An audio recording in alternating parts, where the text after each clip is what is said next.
안녕하십니까, 법우님들. 오늘도 이렇게 인연의 끈으로 만나 뵙게 되어 참으로 기쁩니다. 이른 아침 창밖으로 스며드는 햇살을 바라보며 하루를 시작하는 그 순간 문득 이런 생각을 해보신 적 있으신가요? 왜 어떤 날은 모든 일이 술술 풀리는 것 같고 또 어떤 날은 아무리 애써도 꼬이기만 하는지 말입니다. 마치 보이지 않는 어떤 흐름이 우리 삶을 이끌어가는 것처럼 느껴질 때가 있습니다. 부처님께서는 이미 2500년 전 인과의 법칙과 연기의 이치를 통해 이 모든 것을 설하셨습니다. 우리 삶에 찾아오는 변화의 순간들, 그것은 결코 우연이 아니라 오랜 시간 쌓아온 업의 결과이자 다가올 미래를 예고하는 신호라고 말씀하셨지요. 오늘 이 시간에는 보살님들과 함께 대운이 들어오기 전에 나타나는 징조들에 대해 깊이 살펴보고자 합니다. 이것은 단순한 미신이나 속설이 아닙니다. 부처님의 가르침에 근거한 우리 삶의 변화를 읽어내는 지혜로운 방법입니다. 화엄경에서는 이렇게 말씀하십니다. 일체유심조 만법유식변이라고. 모든 것은 마음이 지어내는 것이고 온갖 법은 오직 인식이 변화시키는 것이라는 뜻입니다. 우리가 무엇을 생각하고 어떻게 행동하느냐에 따라 미래가 만들어진다는 깊은 가르침이지요. 이 말씀은 곧 우리 마음과 행동의 변화가 먼저 일어나고 그것이 쌓여 외부 환경의 변화로 나타난다는 의미입니다. 법우님들, 혹시 이런 경험 있으셨나요? 오랫동안 풀리지 않던 문제로 고민하다가 어느 순간 마음을 내려놓고 담담해졌을 때 오히려 해결의 실마리가 보였던 적 말입니다. 아니면 계속 만나고 싶었던 사람을 집착을 놓아버린 순간 우연히 마주치게 되었던 경험이라든지요. 이것이 바로 업의 흐름이 바뀌는 순간입니다. 대운이 들어온다는 것은 무엇을 의미할까요? 단순히 로또에 당첨되거나 갑자기 큰 돈이 생기는 것만을 말하는 게 아닙니다. 진정한 대운이란 오랜 시간 닦아온 선업의 과보가 무르익어 우리 삶 전반에 긍정적인 변화가 일어나는 시기를 말합니다. 마치 겨울 내내 땅속에서 힘을 기른 씨앗이 봄이 되어 싹을 틀 준비를 하는 것과 같습니다. 법구경에는 이런 구절이 있습니다. 선악업보 여영수영이라고. 선과 악의 업보는 그림자가 형체를 따르는 것과 같다는 뜻입니다. 우리가 지은 업은 반드시 그 결과를 가져온다는 인과응보의 법칙을 명확히 보여주는 말씀입니다. 이 가르침을 깊이 새기면 지금 우리에게 일어나는 작은 변화들이 얼마나 중요한 신호인지 알 수 있습니다. 보살님들, 생각해 보십시오. 큰 나무가 쓰러지기 전에는 반드시 작은 흔들림이 있습니다. 큰 강물이 범람하기 전에는 수위가 조금씩 올라가는 징조가 있지요. 마찬가지로 우리 삶에 큰 변화가 찾아오기 전에도 반드시 미세한 신호들이 나타납니다. 문제는 우리가 그것을 알아차릴 수 있느냐, 없느냐에 있습니다. 많은 분들이 이렇게 말씀하십니다. 스님, 저는 운이 없어요. 아무리 노력해도 안 풀려요. 하지만 정말 그럴까요? 어쩌면 이미 좋은 기운이 다가오고 있는데 그 신호를 읽지 못하고 계신 건 아닐까요? 마치 아침 해가 떠오르기 직전 동쪽 하늘이 밝아오는 것을 보지 못하고 여전히 밤이라고 생각하는 것처럼 말입니다. 대승기실론에서는 1년 무명생 3세 유전이라 하여 한 생각의 무명에서 3세가 유전한다고 말씀하셨습니다. 우리의 한 생각, 한 행동이 과거와 현재와 미래를 관통한다는 뜻입니다. 그렇기에 지금 이 순간 우리가 무엇을 생각하고 어떻게 행동하느냐가 무엇보다 중요합니다. 오늘 우리가 짓는 선업이 내일의 대운을 만들어내는 씨앗이 되기 때문입니다. 법우님들께서는 혹시 이런 순간들을 경험하신 적 있으신가요? 갑자기 오래된 친구에게서 연락이 오는 일, 우연히 필요했던 정보를 얻게 되는 일, 막혀있던 일이 술술 풀리기 시작하는 일 말입니다. 이런 것들이 단순한 우연일까요? 아닙니다. 이것은 모두 우리 업의 흐름이 바뀌고 있다는 신호입니다.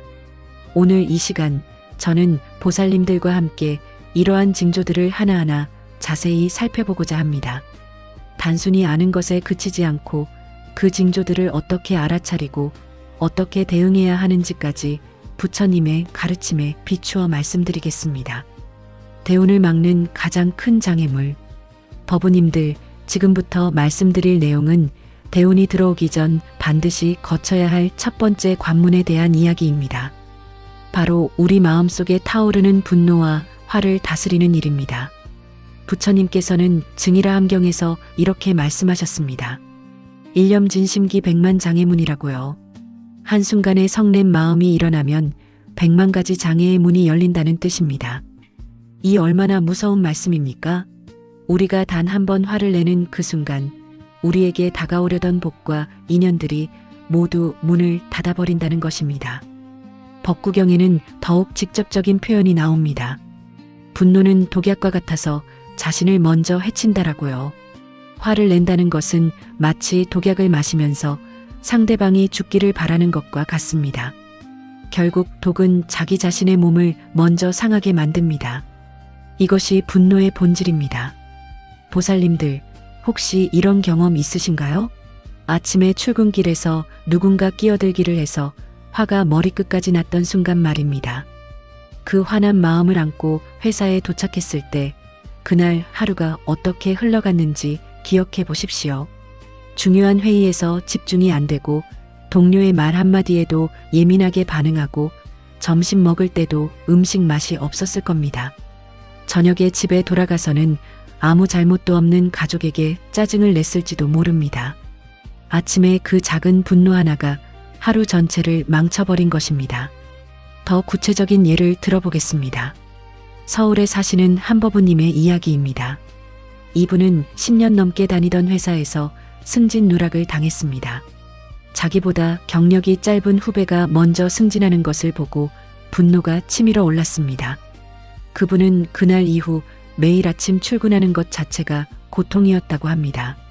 상사를 볼 때마다 화가 났고 승진한 후배와 말도 섞지 않았습니다. 회의 시간에는 일부러 반대 의견만 냈고 업무 협조도 최소한으로만 했습니다. 그렇게 6개월이 지났을 때 그분에게 정말 좋은 기회가 왔습니다. 다른 부서에서 새로운 프로젝트 리더를 찾고 있었고 그분의 경험과 능력이 딱 맞는 자리였습니다. 하지만 추천 과정에서 탈락했습니다. 왜였을까요? 최근 6개월간 그분이 보여준 태도와 협업 능력에 대한 부정적인 평가 때문이었습니다. 분노를 다스리지 못한 6개월이 10년의 경력을 무색하게 만들어버린 것입니다. 화엄경에서는 보살이 성내는 마음을 내면 100천만겁의 공덕이 모두 소멸된다고 말씀하십니다. 100천만겁이라는 엄청난 시간 동안 쌓은 공덕도 한순간의 분노로 사라진다는 것입니다. 그렇다면 우리가 며칠, 몇 달, 몇 년 동안 쌓은 선업은 어떻겠습니까? 한 번의 큰 화로 모두 날아가 버릴 수 있습니다. 법우님들, 여기서 중요한 질문을 드리겠습니다. 왜 우리는 화를 내는 걸까요? 대부분은 이렇게 생각합니다. 상대방이 잘못했으니까, 내가 억울하니까, 정의롭지 못한 일을 참을 수 없어서라고요. 하지만 부처님께서는 다르게 말씀하십니다. 유마경에서 부처님은 모든 번뇌는 아집에서 비롯된다고 하셨습니다. 화가 난다는 것은 내 생각, 내 기준, 내 기대가 충족되지 않았기 때문입니다. 누군가 내 앞에 끼어들면 화가 나는 이유는 내가 먼저였는데 라는 생각 때문입니다. 직장에서 인정받지 못해 화가 나는 이유는 내가 이만큼 했는데 라는 기대 때문입니다. 모두 나라는 기준에서 벗어나지 못한 것입니다. 그렇다면 어떻게 해야 할까요? 부처님께서는 사념처간을 통해 분노를 다스리는 방법을 가르쳐 주셨습니다. 특히 신념처와 수념처가 중요합니다. 화가 날 때 즉시 자신의 몸과 호흡을 관찰하라는 것입니다. 구체적으로 말씀드리겠습니다. 화가 치밀어 오를 때 우리 몸에는 변화가 일어납니다.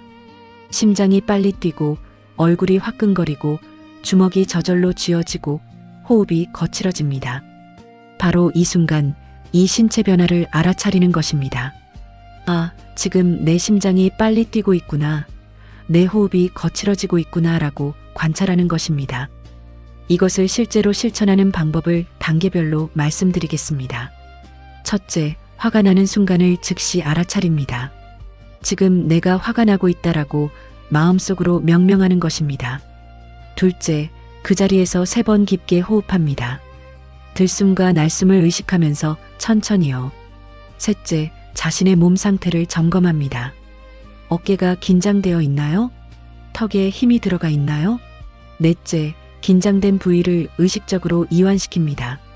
이 4단계를 거치는데 걸리는 시간은 불과 30초입니다. 하지만 이 30초가 여러분의 인생을 바꿀 수 있습니다. 왜냐하면 분노는 즉각적인 반응이지만 이렇게 한 박자 쉬어가면 그 에너지가 약해지기 때문입니다. 한 가지 더 중요한 방법이 있습니다. 자비관입니다. 대지도론에서는 자비는 분노를 녹이는 불과 같다고 표현합니다. 화가 나는 상대방을 향해 자비심을 일으키는 것입니다. 이것이 어떻게 가능할까요? 이렇게 생각해 보십시오.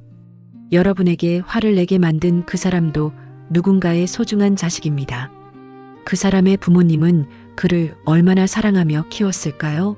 그 사람도 아침에 일어나 밥을 먹고 걱정하고 기쁨도 느끼고 슬픔도 느끼는 똑같은 인간입니다. 그 사람도 행복하기를 바라고 고통받지 않기를 원하는 중생입니다. 더 나아가 이렇게 관찰해 보십시오. 그 사람이 왜 그런 행동을 했을까? 혹시 그 사람도 어떤 고통과 스트레스 속에 있는 것은 아닐까? 아침에 집에서 부부싸움을 하고 왔을 수도 있고, 경제적인 어려움을 겪고 있을 수도 있고, 건강 문제로 고민하고 있을 수도 있습니다. 이렇게 생각하면 화가 조금씩 누그러집니다. 보살님들께 한 가지 비유를 들어드리겠습니다. 분노는 마치 끓는 물과 같습니다. 물이 끓을 때 뚜껑을 덮어놓으면 어떻게 됩니까? 압력이 높아져서 결국 폭발하거나 넘쳐 흐릅니다. 하지만 불을 끄고 뚜껑을 열어놓으면 어떻게 됩니까? 서서히 식어갑니다. 우리의 분노도 마찬가지입니다.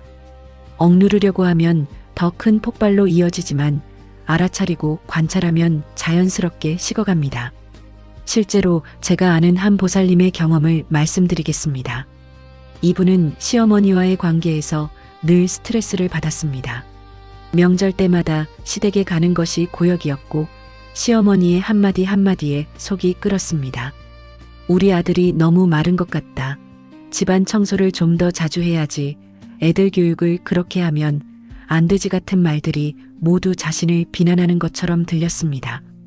그러던 어느 날 이 보살님이 절에서 법회를 듣고 자비관을 실천해 보기로 했습니다. 시어머니가 잔소리할 때마다 이렇게 생각했습니다. 저분도 며느리 시절이 있었겠지. 그때 얼마나 힘들었을까? 지금 저분이 하시는 말씀은 어쩌면 자신이 며느리 시절 듣고 싶었던 말일 수도 있겠구나.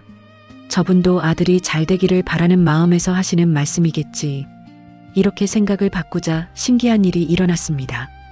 똑같은 말을 들어도 화가 덜 났습니다. 오히려 시어머니의 외로움이 보이기 시작했습니다. 나이 드신 분이 자식에게 관심받고 싶어하는 마음, 며느리와 좋은 관계를 맺고 싶지만 방법을 몰라 서툰 말로 표현하는 모습이 보였습니다. 그 후로 관계가 조금씩 나아지기 시작했고 1년쯤 지나자 시어머니께서 먼저 우리 며느리 덕분에 아들이 행복해 보인다는 말씀을 하셨다고 합니다. 법우님들, 이것이 바로 대운이 들어오는 징조입니다. 분노를 다스릴 수 있게 되면 우리 주변의 인연들이 달라지기 시작합니다. 직장에서의 관계가 좋아지고 가정이 화목해지고 우연히 좋은 사람들을 만나게 됩니다. 이것은 마법이 아닙니다. 우리의 업이 바뀌는 것입니다. 금강경에서 부처님은 응무소주의 생기심이라고 하셨습니다. 마땅히 머무는 바 없이 그 마음을 내라는 뜻입니다. 분노에 머물지 말라는 것입니다. 화가 나는 것은 자연스러운 감정입니다. 하지만 그 화에 머물러서 계속 곱씹고 키우고 표현하는 것은 우리의 선택입니다. 오늘부터 실천해 보십시오. 화가 날 때마다 30초만 멈추어 서십시오. 그리고 자신의 호흡과 몸을 관찰하십시오. 상대방에게 자비심을 내어 보십시오. 처음에는 어렵습니다. 10번 중에 한 번만 성공해도 대단한 것입니다. 하지만 계속 연습하다 보면 점점 쉬워집니다. 그리고 어느 날 보살님들은 깨닫게 될 것입니다. 내 삶이 조금씩 달라지고 있다는 것을요. 그것이 바로 대운이 들어오는 첫 번째 징조입니다. 법우님들, 이제 두 번째 가르침으로 넘어가겠습니다.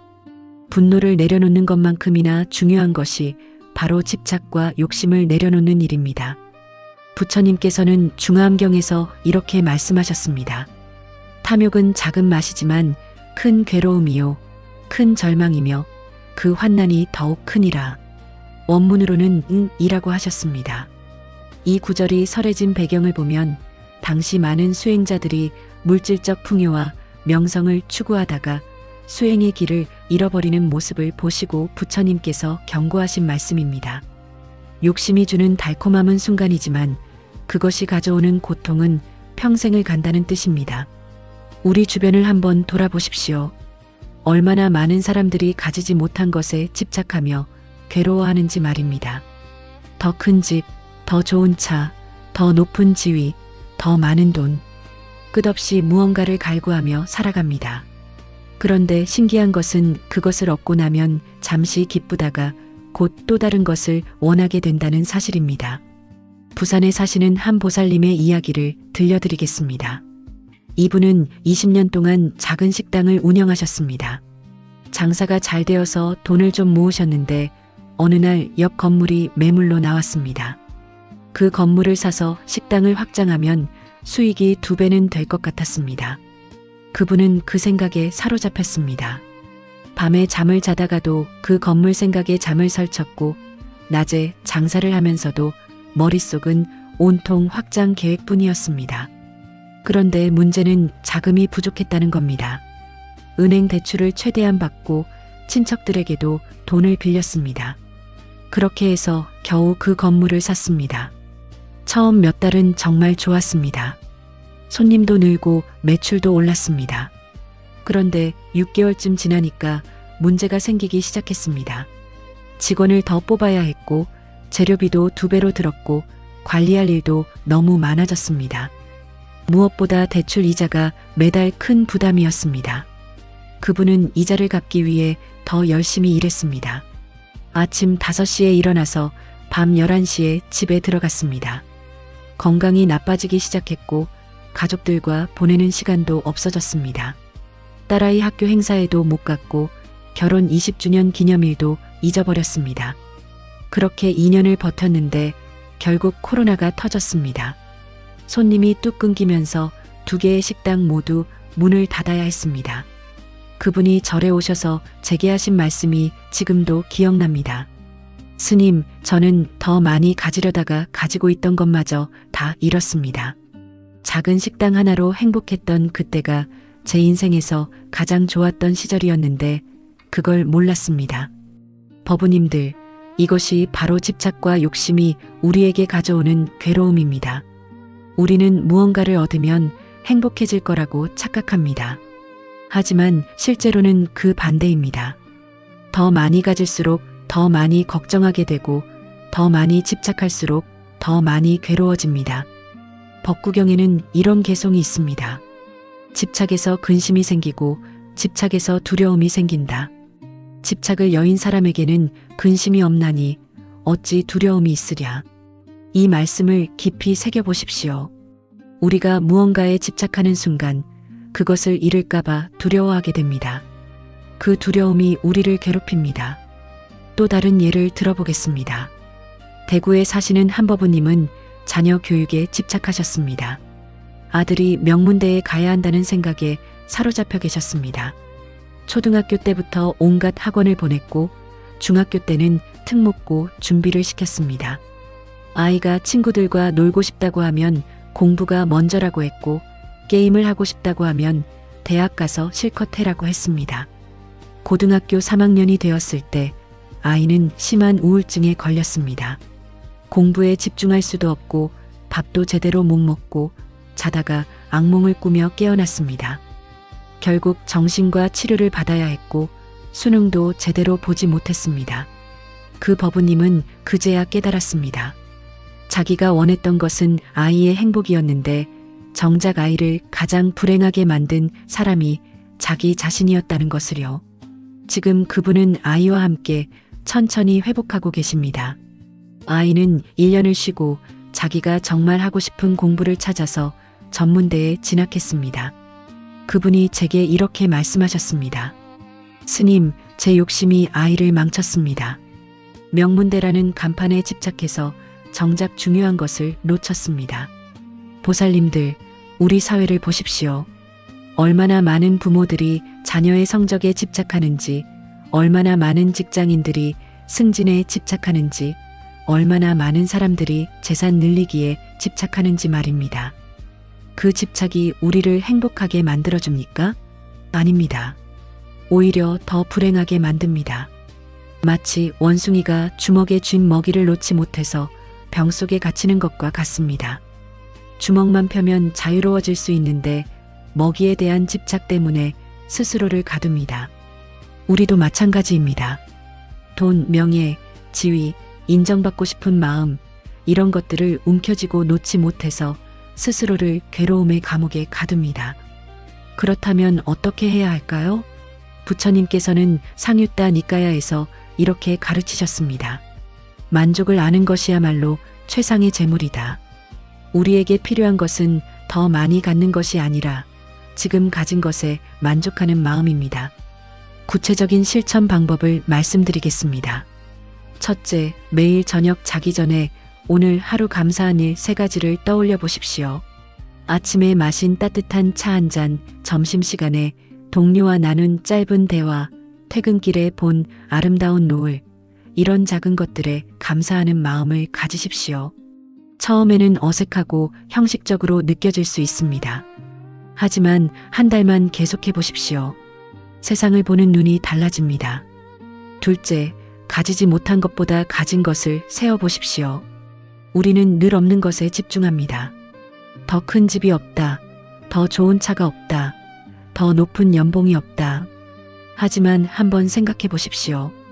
건강한 몸이 있고 따뜻한 집이 있고 사랑하는 가족이 있고 매일 먹을 밥이 있습니다. 이것만으로도 얼마나 큰 복인지 모릅니다. 셋째, 남과 비교하는 습관을 버리십시오. 우리가 괴로운 이유의 대부분은 남과의 비교에서 옵니다. 친구는 더 좋은 차를 샀다. 동료는 승진했다. 옆집은 아이를 명문대에 보냈다. 이런 비교가 우리를 불행하게 만듭니다. 남의 인생은 남의 인생이고 내 인생은 내 인생입니다. 각자의 속도가 있고 각자의 길이 있습니다. 넷째, 정기적으로 나눔을 실천하십시오. 가진 것을 나누다 보면 집착이 자연스럽게 줄어듭니다. 큰 돈이 아니어도 됩니다.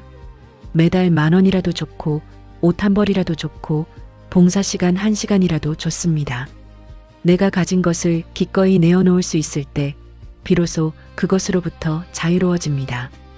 다섯째, 하루에 한 번은 충분하다는 말을 스스로에게 해주십시오. 나는 지금 이대로 충분하다. 내가 가진 것으로 충분하다. 내가 이룬 것으로 충분하다. 이 말을 소리내어 해보십시오. 처음에는 거짓말처럼 느껴질 수 있습니다. 하지만 계속하다 보면 정말로 그렇게 느껴지기 시작합니다. 법우님들, 대운이 들어오기 위해서는 마음의 공간이 필요합니다. 집착과 욕심으로 마음이 꽉 차 있으면 새로운 복이 들어올 자리가 없습니다. 마치 물잔에 물이 가득 차 있으면 더 이상 물을 부을 수 없는 것과 같습니다. 기존의 물을 비워내야 새로운 물을 담을 수 있습니다. 집착을 내려놓는다는 것은 아무것도 갖지 말라는 뜻이 아닙니다. 열심히 일하지 말라는 뜻도 아닙니다. 다만 그것에 매달리지 말라는 것입니다. 최선을 다하되 결과에 집착하지 않고 노력하되 욕심내지 않는 것입니다. 가지면 감사하고 없어도 괜찮은 마음의 여유를 갖는 것입니다. 진정한 부유함은 많이 가진 것이 아니라 적게 필요로 하는 것입니다. 진정한 성공은 높은 곳에 오르는 것이 아니라 지금 서 있는 곳에서 평화로운 것입니다. 이것을 깨달을 때 비로소 큰 운이 우리에게 찾아옵니다. 법우님들, 지금부터 말씀드릴 내용은 대운을 부르는 가장 강력한 힘에 관한 것입니다. 바로 자비와 용서의 마음입니다. 금강경에 이런 말씀이 있습니다. 응무소주의 생기심 마땅히 머무는 바 없이 그 마음을 낼지니라. 이 말씀의 깊은 의미 중 하나는 원망과 분노에 머물지 말고 자비의 마음을 내라는 것입니다. 부처님께서는 이 구절을 통해 우리가 어떤 부정적 감정에도 집착하지 말고 항상 깨끗한 마음으로 돌아올 것을 가르치셨습니다. 여러분, 혹시 지금 누군가를 원망하고 계신가요? 용서하지 못하는 사람이 있으신가요? 그 감정이 얼마나 오래되었든, 얼마나 정당한 이유가 있든, 그것은 지금 이 순간 여러분의 마음속에서 독이 되어 퍼지고 있습니다. 원망은 상대방을 해치는 것이 아니라 그것을 품고 있는 자신을 해칩니다. 제가 아는 한 보살님의 이야기를 들려드리겠습니다. 그분은 10년 동안 형제와 인연을 끊고 지냈습니다. 아버지의 유산 문제로 다툼이 있었고 형제가 불공평하게 처신했다고 생각했습니다. 그 후로 명절에도 얼굴을 보지 않았고 전화도 받지 않았습니다. 그런데 이상한 일이 계속 일어났습니다. 사업은 잘 안 풀리고 건강도 나빠지고 집안의 우환이 끊이지 않았습니다. 그러던 어느 날 그분은 절에 오셨습니다. 스님께 이 모든 일을 하소연했습니다. 스님께서는 조용히 들으시더니 이렇게 물으셨습니다. 보살님, 혹시 용서하지 못하는 사람이 있습니까? 그 순간 그분은 깨달았습니다. 10년 동안 형제를 원망하며 가슴에 돌덩이를 품고 살았던 것입니다. 법구경에 이런 말씀이 있습니다. 원한은 원한으로 풀리지 않고 오직 사랑으로만 풀린다. 이것은 영원한 진리니라. 원문으로는 나히 베레나 베라니 삼만티다 쿠다짜남. 이것은 부처님께서 사위성에서 설법하실 때 하신 말씀으로 인간관계의 갈등을 해결하는 근본 원리를 담고 있습니다. 그 보살님은 용기를 내어 형제에게 먼저 연락했습니다. 처음에는 떨렸습니다. 자존심도 상했습니다. 하지만 전화를 걸고 형님, 그동안 미안했습니다라고 말하는 순간 마음속에서 무거운 짐이 내려가는 것을 느꼈습니다. 형제도 울먹이며 사과했습니다. 서로가 서로를 용서하는 순간이었습니다. 놀라운 일은 그 후에 일어났습니다. 한 달도 안 되어 오랫동안 막혀있던 사업이 풀리기 시작했습니다. 건강도 좋아졌습니다. 그분은 말씀하셨습니다. 10년 동안 원망을 품고 있을 때는 아무것도 제대로 되는 게 없었는데 용서하고 나니 모든 게 술술 풀렸습니다. 법우님들, 이것이 자비와 용서의 힘입니다. 원망과 분노는 우리의 에너지를 고갈시킵니다.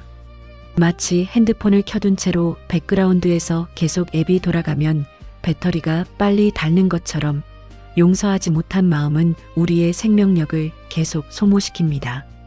그 에너지가 있어야 할 곳은 좋은 일을 만들고 복을 쌓는 데 쓰여야 하는데 과거의 원망에 묶여서 낭비되고 있는 것입니다. 화엄경에는 이런 가르침이 있습니다. 일체유심조, 모든 것은 오직 마음이 지어낸 것이다. 우리가 보는 세상, 우리가 경험하는 운명은 결국 우리 마음이 만들어낸 것입니다. 원망으로 가득한 마음은 원망의 세계를 만들고 자비로운 마음은 자비의 세계를 만듭니다.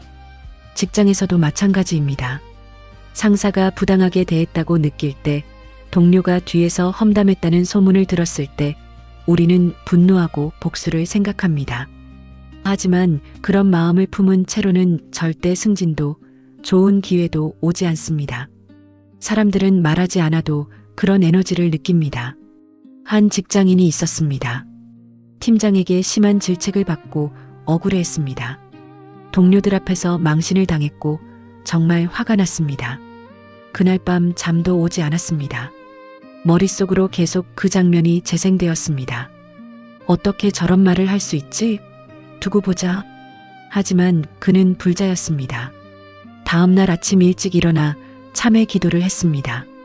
제가 팀장님 입장에서는 정말 답답하고 화났을 수도 있겠습니다. 그분도 그분 나름의 고통이 있으실 겁니다. 제가 부족해서 그런 상황이 생긴 것일 수도 있습니다.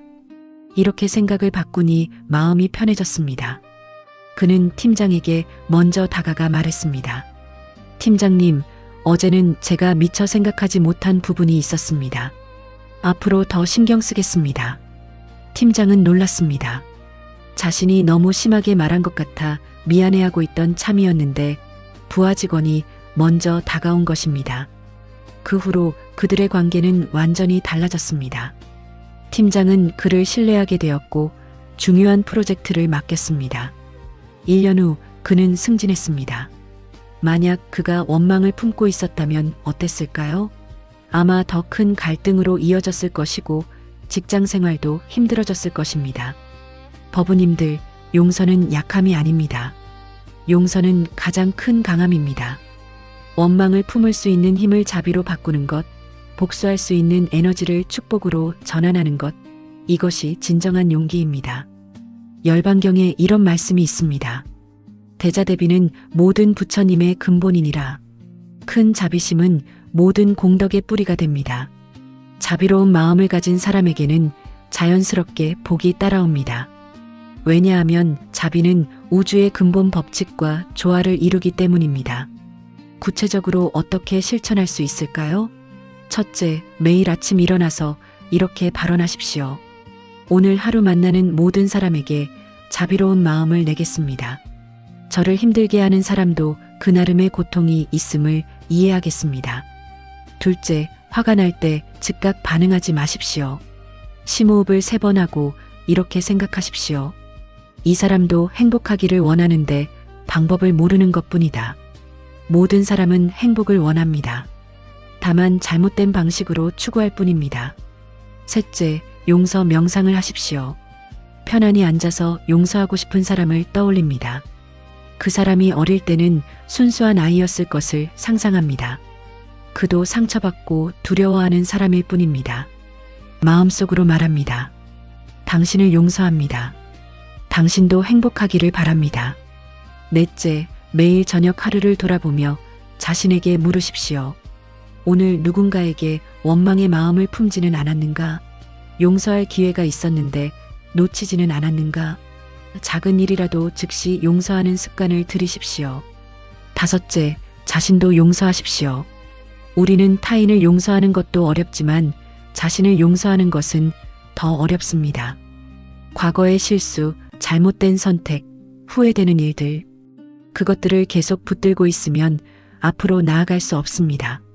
나는 그때 최선을 다했다. 이제 용서하고 놓아준다고 말하십시오. 법우님들, 대운이 들어오는 사람들에게는 공통점이 있습니다. 그들은 가벼운 마음을 가지고 있습니다. 원망과 분노로 무거워진 마음이 아니라 용서와 자비로 가벼워진 마음입니다. 마치 풍선이 가벼워야 하늘로 올라가듯이 우리 마음도 가벼워야 높은 곳으로 올라갈 수 있습니다. 한 가정의 이야기를 더 들려드리겠습니다. 시어머니와 며느리가 20년을 갈등하며 살았습니다. 서로 말도 제대로 섞지 않았습니다. 명절 때마다 전쟁이었습니다.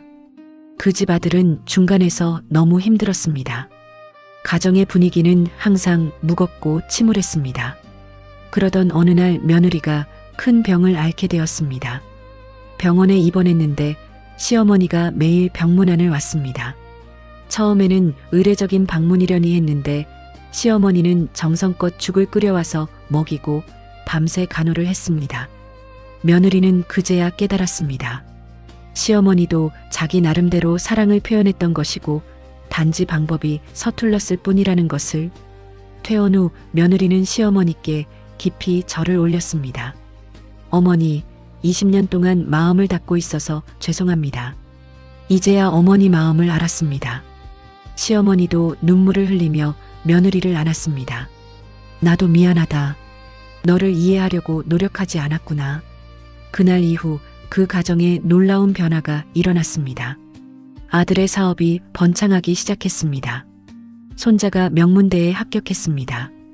건강했던 가족들은 더 건강해지고 아팠던 사람들은 회복되었습니다. 가장 큰 변화는 집안 분위기였습니다. 웃음소리가 끊이지 않았고 모두가 행복해했습니다. 이것이 용서의 기적입니다. 용서는 과거를 바꾸는 것이 아니라 미래를 바꿉니다. 이미 일어난 일은 바꿀 수 없지만 그것을 대하는 우리의 태도는 바꿀 수 있습니다. 그리고 그 태도의 변화가 운명을 바꿉니다. 보살님들, 지금 이 순간부터 시작하십시오. 용서하지 못하고 있는 사람이 있다면 그 사람을 떠올려 보십시오. 그리고 마음속으로 말하십시오.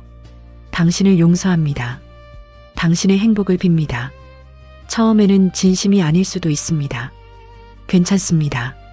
계속 반복하다 보면 어느새 진심이 됩니다. 자비와 용서의 마음이야말로 대운을 부르는 가장 확실한 방법입니다. 복잡한 의식도 필요 없고 비싼 비용도 들지 않습니다. 다만 마음을 바꾸는 것만으로 충분합니다. 그 마음의 변화가 우주의 에너지를 움직이고 복을 불러들입니다. 법우님들, 용서에 대해 조금 더 깊이 들어가 보겠습니다. 관세음보살님의 대비심다라니에는 옴마니 밤매훔 이라는 육자대명왕 진언이 있습니다. 이 진언의 의미는 연꽃 속의 보배입니다. 진흙탕 속에서도 깨끗한 연꽃이 피어나듯 우리 마음도 어떤 상황에서든 자비의 꽃을 피울 수 있다는 가르침입니다. 티베트에서는 이 진언을 하루에 1000번씩 외우는 수행자들이 있습니다. 그들은 이 진언을 외우면서 모든 중생을 향한 자비심을 키웁니다. 여기서 중요한 것은 용서가 단순히 잊어버리는 것이 아니라는 점입니다. 많은 분들이 착각하시는데 용서는 상대방의 잘못을 인정하지 않는 것이 아닙니다. 오히려 그 잘못을 정확히 인식하되 그것이 더 이상 나를 지배하지 못하게 하는 것입니다.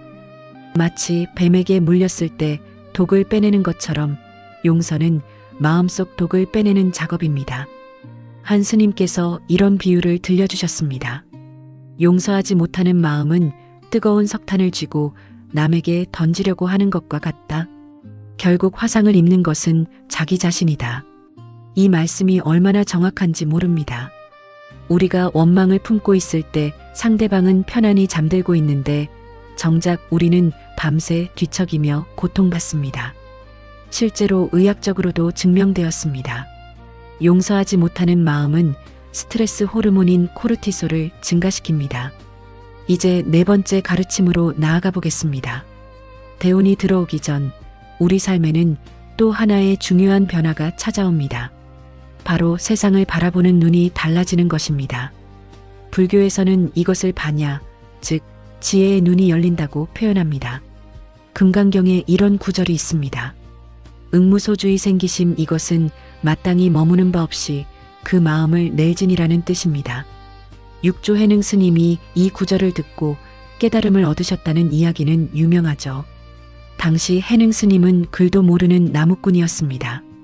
하지만 이 한 구절을 듣는 순간 그분은 모든 집착에서 벗어나 자유로운 마음의 본성을 보았습니다.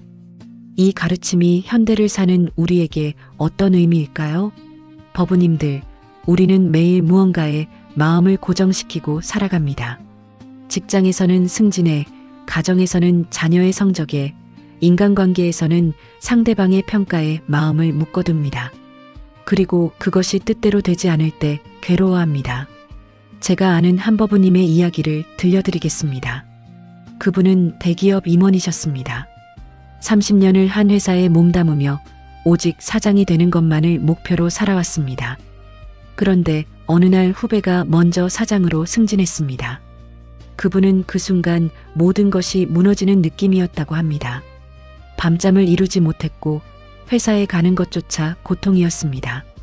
그러던 어느 날 새벽에 산책을 나갔다가 절에 들르게 되었습니다. 마침 스님께서 법문을 하고 계셨는데 모든 집착은 고통의 뿌리라는 말씀을 하셨습니다. 그 순간 그분은 깨달았습니다. 자신이 30년 동안 사장이라는 자리에 마음을 묶어두고 살았다는 것을, 그리고 그 집착이 자신을 이토록 괴롭게 만들었다는 것을 말입니다. 그날 이후 그분은 달라졌습니다. 여전히 회사를 다니고 일을 하지만 더 이상 직급에 마음을 두지 않았습니다. 대신 매 순간 최선을 다하되 결과에는 집착하지 않았습니다. 신기한 일이 벌어졌습니다. 마음이 편해지니 일도 더 잘 풀렸고 주변 사람들과의 관계도 좋아졌습니다. 그리고 2년 후 그분은 결국 부사장으로 승진하셨습니다. 이것이 바로 머무는 바 없이 마음을 낸다는 것의 의미입니다. 최선을 다하되 결과에 집착하지 않는 것, 노력하되 그 노력에 매이지 않는 것입니다. 마치 물이 흐르듯이 바람이 불듯이 자연스럽게 살아가는 것입니다. 화엄경에는 또 이런 가르침이 있습니다. 일즉일체 다즉일, 하나가 곧 전체이고 전체가 곧 하나라는 뜻입니다. 이것은 인드라망의 비유로도 잘 알려져 있습니다. 제석천의 궁전에는 무수한 구슬로 엮인 그물이 있는데 각각의 구슬이 다른 모든 구슬을 비추고 있다는 것입니다. 이 가르침은 우리에게 무엇을 말하고 있을까요? 우리는 자신을 독립된 존재로 생각합니다. 나와 남이 분리되어 있고 내 이익과 남의 이익이 충돌한다고 여깁니다. 하지만 실제로는 모든 것이 연결되어 있습니다. 내가 행복해지려면 주변 사람들도 행복해야 하고 내가 성공하려면 함께 일하는 사람들도 성공해야 합니다. 한 가정의 예를 들어보겠습니다. 어떤 어머니가 계셨습니다. 자녀가 대학에 진학할 나이가 되었는데 성적이 기대에 미치지 못했습니다. 그 어머니는 매일 자녀를 다그쳤습니다. 너만 잘 되면 돼. 다른 건 신경 쓰지 마. 하지만 결과는 더 나빠졌습니다. 자녀는 압박감에 시달렸고 가족관계는 악화되었습니다. 그러던 중 어머니는 절에서 법회에 참석하게 되었습니다. 스님께서 화엄경의 상즉상입을 설명하셨습니다. 모든 존재가 서로 의지하고 있으며 하나의 변화가 전체에 영향을 미친다는 가르침이었습니다. 어머니는 깊이 생각했습니다. 자녀만 잘 되면 된다는 생각이 오히려 가족 전체를 불행하게 만들고 있었다는 것을 깨달았습니다. 그날부터 어머니는 접근 방식을 바꾸었습니다. 자녀에게 공부를 강요하는 대신 가족 모두가 행복할 수 있는 방법을 찾기 시작했습니다. 함께 산책도 하고 대화도 나누고 서로의 꿈에 대해 이야기를 나누었습니다. 놀랍게도 자녀의 성적은 자연스럽게 올라갔습니다. 압박감이 사라지니 공부에 집중할 수 있었고 가족의 지지를 받으니 자신감도 생겼습니다. 이것이 바로 하나가 곧 전체라는 깨달음입니다. 내가 행복해지는 것과 남이 행복해지는 것이 별개가 아니라는 것, 우리 모두가 하나의 그물로 연결되어 있다는 것을 이해하는 것입니다. 법우님들, 그렇다면 우리는 어떻게 이런 지혜의 눈을 뜰 수 있을까요? 첫 번째로 매일 아침 일어나서 자신에게 물어보십시오. 오늘 나는 무엇에 집착하고 있는가? 직장에서의 인정입니까? 돈입니까? 명예입니까? 그것을 인식하는 것만으로도 집착에서 한 걸음 물러날 수 있습니다. 두 번째로 일상에서 작은 것들을 관찰하십시오. 아침에 마시는 커피 한 잔에도 무수한 인연이 담겨 있습니다. 커피를 재배한 농부, 운송한 사람, 볶은 사람, 그 모든 과정이 연결되어 있습니다. 이렇게 모든 것의 연결성을 보는 연습을 하십시오. 세 번째로 하루에 한 번은 결과에 대한 집착을 내려놓는 연습을 하십시오. 예를 들어 회의에서 발표할 때 잘해야 해라는 생각 대신 지금 이 순간 최선을 다하자라고 생각해 보십시오. 운동을 할 때도 몇 킬로그램을 빼야 해보다는 지금 이 순간 몸을 움직이는 것이 기쁘다에 집중하십시오. 네 번째로 명상을 통해 마음을 관찰하십시오. 하루 10분만이라도 조용히 앉아 자신의 생각을 지켜보십시오. 생각이 일어나고 사라지는 것을 보면서 그 어떤 생각도 영원하지 않다는 것을 깨닫게 됩니다. 이것이 바로 무상에 대한 직접적인 체험입니다. 다섯 번째로 일주일에 한 번은 자신의 삶을 돌아보는 시간을 가지십시오. 이번 주에 나는 무엇에 집착했는가? 그 집착이 나를 어떻게 만들었는가? 반대로 집착을 내려놓았을 때는 어땠는가? 이런 성찰을 통해 점차 지혜가 깊어집니다. 유식학에서는 전식득지라는 말을 합니다. 미혹한 의식을 전환하여 지혜를 얻는다는 뜻입니다. 우리의 의식은 항상 대상을 분별하고 집착합니다. 좋다 나쁘다 내 것을 구분합니다. 하지만 지혜의 눈이 열리면 이런 분별심에서 벗어나게 됩니다. 예를 들어 직장에서 동료와 갈등이 생겼다고 해봅시다. 보통은 저 사람이 나쁘다, 내가 옳고 저 사람이 틀렸다라고 생각합니다. 하지만 지혜로운 사람은 다르게 봅니다. 저 사람도 나름의 이유와 고민이 있겠구나. 이 상황을 통해 내가 배울 것은 무엇일까라고 생각합니다. 이렇게 관점이 바뀌면 갈등은 성장의 기회가 됩니다. 법우님들은 어떠신가요? 혹시 지금 무언가에 마음이 묶여 있지는 않으신가요? 혹시 어떤 목표나 욕망에 집착하고 있지는 않으신가요? 만약 그렇다면 오늘 이 순간부터 조금씩 내려놓는 연습을 시작해 보십시오. 대운이 들어오기 전 우리는 이렇게 지혜의 눈을 뜨게 됩니다. 세상을 있는 그대로 보게 되고 집착에서 자유로워지며 모든 것의 연결성을 깨닫게 됩니다. 이것이 바로 불교가 말하는 바냐, 지혜의 완성입니다. 그리고 이 지혜가 우리를 진정한 행복과 평화로 인도합니다. 법우님들, 지금까지 대운이 들어오기 전 나타나는 징조들에 대해 함께 살펴보았습니다. 집착을 내려놓고 지혜의 눈을 뜨는 것, 이것이 첫 번째 징조였습니다. 이제 이 모든 이야기를 하나로 모아보겠습니다. 금강경에는 이런 구절이 있습니다. 응무소주의 생기심 응당 머무는 바 없이 그 마음을 내라는 뜻입니다. 이 말씀은 부처님께서 수보리 존자에게 하신 가르침인데 어떤 것에도 마음을 고정시키지 말고 자유롭게 살아가라는 의미입니다. 바로 이것이 대운을 맞이하는 마음가짐입니다. 생각해 보십시오. 우리는 언제 가장 행복합니까? 무언가를 이루었을 때가 아니라 지금 이 순간에 만족할 수 있을 때입니다. 아침에 눈을 떴을 때 감사할 수 있고 밥 한 끼를 먹으며 기쁨을 느낄 수 있고 길을 걸으며 바람을 느낄 수 있을 때입니다. 이런 평범한 순간들 속에서 행복을 발견하는 것, 그것이 진정한 대운입니다.